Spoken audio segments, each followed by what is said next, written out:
when you're trying to do your best, your life sucks. And people don't get that. When you're trying to have the best character, when you're trying not to fucking lie, and you're trying not to fucking put people down, and you're trying to live, you're trying to set the standard. But I'm trying to be the standard.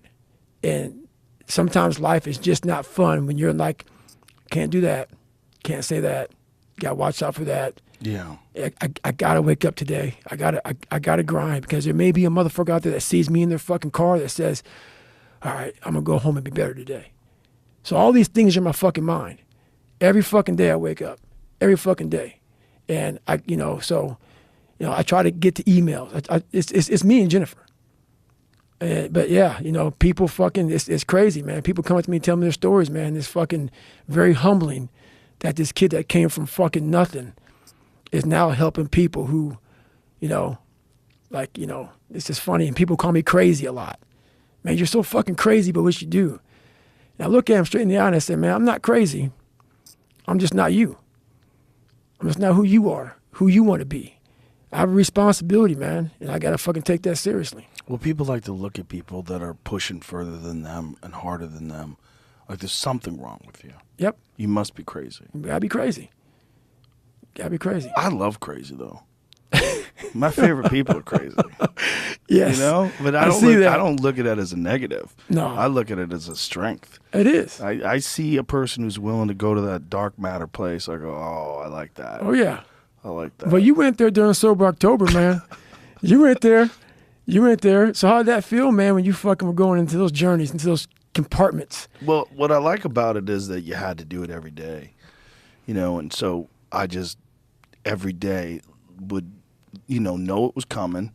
I'll go, hey, all right, here we go. Time to get going. And every day, just get after it in some crazy way. One of my favorite things is the thing that I hate the most. It's Airdyne sprints. I do those Tabata sprints on the Airdyne machine. Oh, the fucking Echo bike? Yeah, the Echo bike from Rogue. Yep. 20-second sprints, 10-second rest. And you do cycles of 8. So 8 rounds of that, and then I would do another one and another one and another one. I was doing an hour at that. That's fucking brutal, bro. It's so hard. But when it was done, I'm standing in a puddle. I'm completely drenched. Right. But that feeling of getting through this, because the last cycles, when you're doing and you look because the Rogue bike will show you you've done 3, right, which means you have to do 5 more of these sprints, and that 10 seconds is just non-existent. You're like, and then seconds deet, deet, deet, right. Deet. It's so quick, and then you're back at it again. Those last ones are so hard. But when you get through it, the rest of the day is so much better. That's like fight training, man. Because the month of November, all I've been doing is drinking. Really? Oh, man. I've been working out. Still working out. But we're doing a lot of drinking. And I'm like, I got to stop. So I woke up today, because today's December 1st. I'm like, I'm not drinking this month. I'll have a glass of wine at Christmas or something like that. Right. But this month, I'm back to the grind. Are you? Because, because I enjoyed October. The suck, when it's over, life is better. Well, you just got to get through the suck. That's right. And then life is better. But the thing that gets me is the level of I don't give a fuck and anxiety. The lack of anxiety that comes after you work out every day is so worth the workout.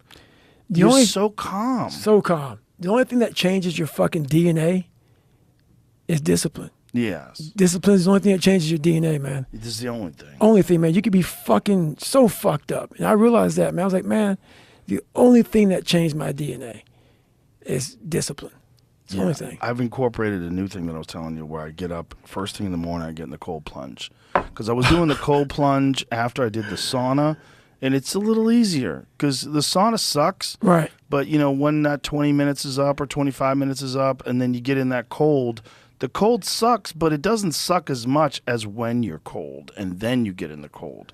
So when I wake up in the morning, I don't dress warm. Right. I wear my fucking underwear, and I go outside, and it's 40 degrees this morning, and I walk out, and I lift the lid on that Morozco cold plunge, and I see the fucking ice floating up in there, and every day I climb in. That's brutal. And I just get in there for 3 minutes in the morning, and then I work out. That's fucking brutal. Well, because I read this thing.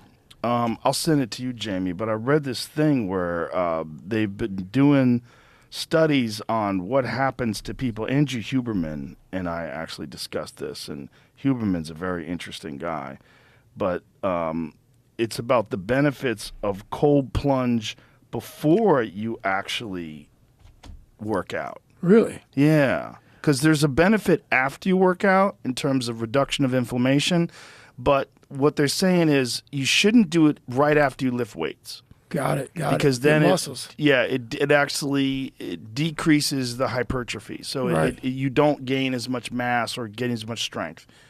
But there's some benefit to doing it before you work out. I think there's a link involved in that too.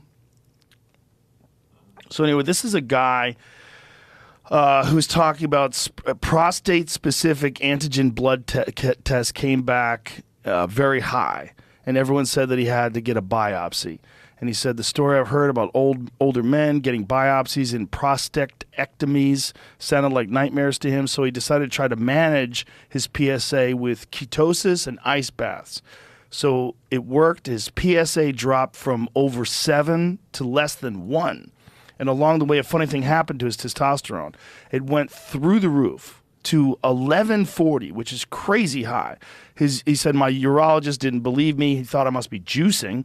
So he had my luteinizing hormones tested too. Sure enough, 8.9 is off the charts for a fat guy in his 50s. He said, then I did a research and discovered a Japanese study from 1991 that showed the secret was exercising after your ice bath. It's the opposite of what everybody says to do, which is exactly how I got this far in the first place. He said, now I'm stuck with the T levels of an oversexed 19-year-old.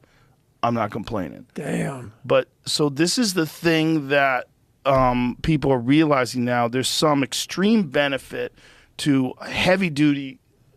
So here's it is. Extreme benefit to heavy-duty cold exposure. Right. And then you force your body to heat up, and then you work out.